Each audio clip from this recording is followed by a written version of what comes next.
Oh, welcome back. We have been comparing and contrasting two different poems today. We are going to break them down using something called Blackout poetry, where we're going to remake these poems into something new. And we're going to key off of the connotations in the poem. So, everybody repeat after me, real quick: connotation, connotation, connotation, right? That is the emotional life of a word. So let's take a look. Any words here seem to have a negative connotation? For instance, the word fool tends to have a negative connotation. Can you take a moment, please, and find another word with a negative connotation for me?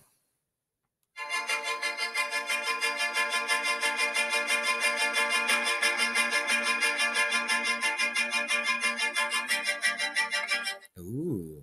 Oh. Now, can one, I think the word smiling has a pretty fair connotation, a pretty nice connotation. What's another word? Grab the other blue star. What's another word that has a positive connotation?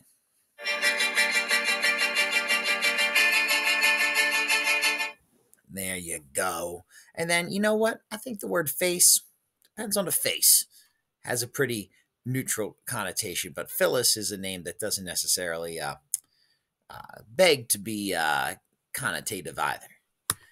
Slide 13. So let's go through this poem. And while we read, we're going to think about some of the words that jump out as negative, positive, or neutral connotations.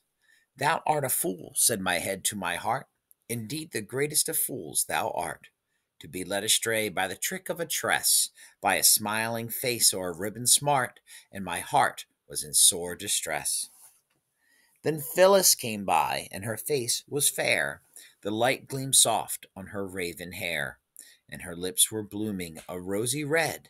Then my heart spoke out with a right bold air, Thou art worse than a fool, O head. Please see if you can't find some negative connotations, some positive connotations, and one mutual or neutral rather connotation. Take the time to do that now, please.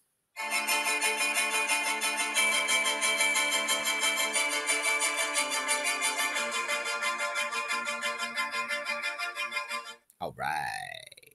So now you have to go ahead and we're going to switch to highlighter and we're going to start by highlighting two words that have negative connotations. And we're going to make sure that we leave them in our blackout poem. Well, we got to get fool. I'm going to highlight that red.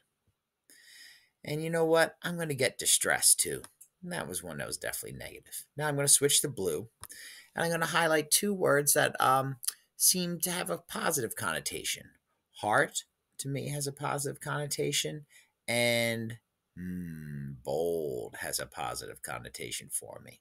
Neutral connotation, well, first I got to switch it on over to gray. And I'm going to say that Phyllis is a neutral connotation. Not really going any particular direction for me. Please take a moment and make sure that your highlights are in there as well. You may have different reds. You may have different blues. Okay. You may have a different gray. All right. But you got to make sure that you've got two reds, two blues, and one gray. Go ahead. Take the time to do that now.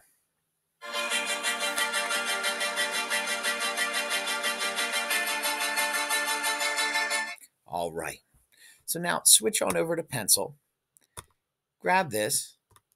It's a pretty good size there.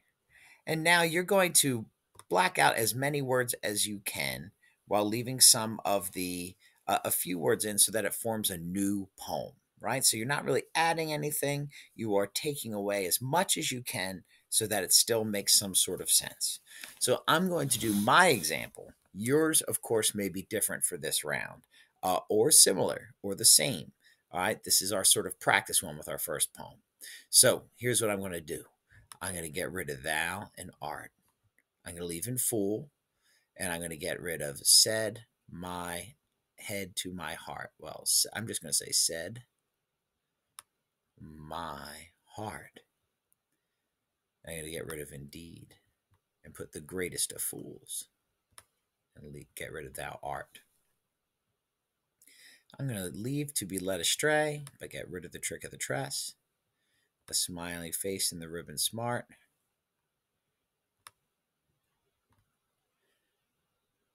And get rid of sore. Fool, said my heart, the greatest of fools, to be led astray. My heart was in distress. So I'm going to leave Phyllis in there because it's a hilarious name. And I'm going to leave came by too and get rid of her face was fair. I'm going to get rid of the pretty hair. I'm going to get rid of her lips and the blooming rosy red. I'm going to get rid of it all. Get rid of N. But Phyllis came by. My heart spoke out. Bold.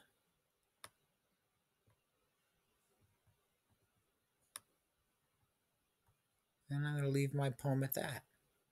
And then over here, I'm going to click back over past the gray, go to the color white, and enlarge it the full way. And I'm going to put a little picture to go with it. Just a quick little illustration, nothing crazy. You can't really draw super great with Pear Deck if I had to complain about something, and I do not. All right. For me, I'm going to go with a heart.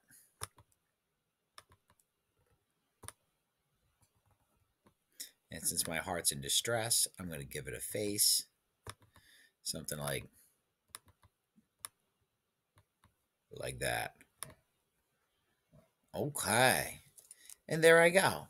Please make sure that you've got something like mine or something similar now.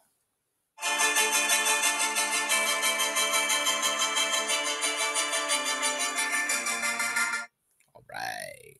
So now we're going to go to slide 15 and go ahead and take a moment, and I'd like you to find two negatives and two positives and a mutual, or I'm sorry, not a mutual, a neutral to go with these different connotations.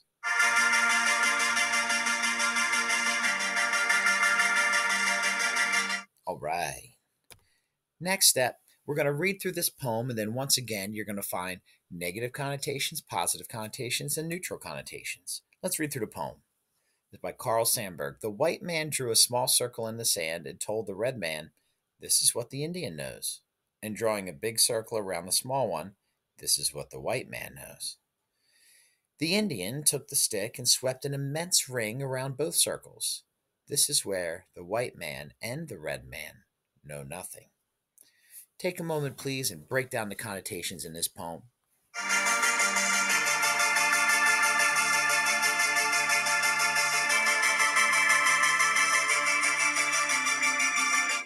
All right.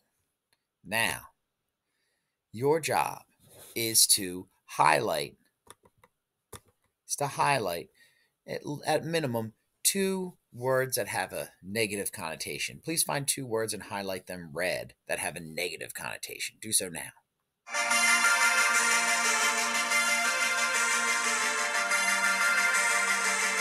All right. Now switch it on over to blue, please, and I'd like you to find at minimum two words that have a positive connotation. Do so now.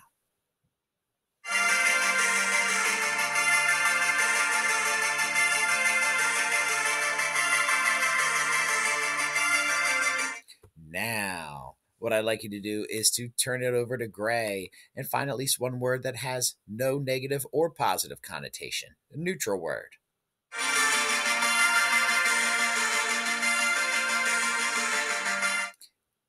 Excellent work. And now, finally, it's time to make your blackout poem. And don't forget to take the red and to highlight out the picture on the left so you can make an original drawing to go with it.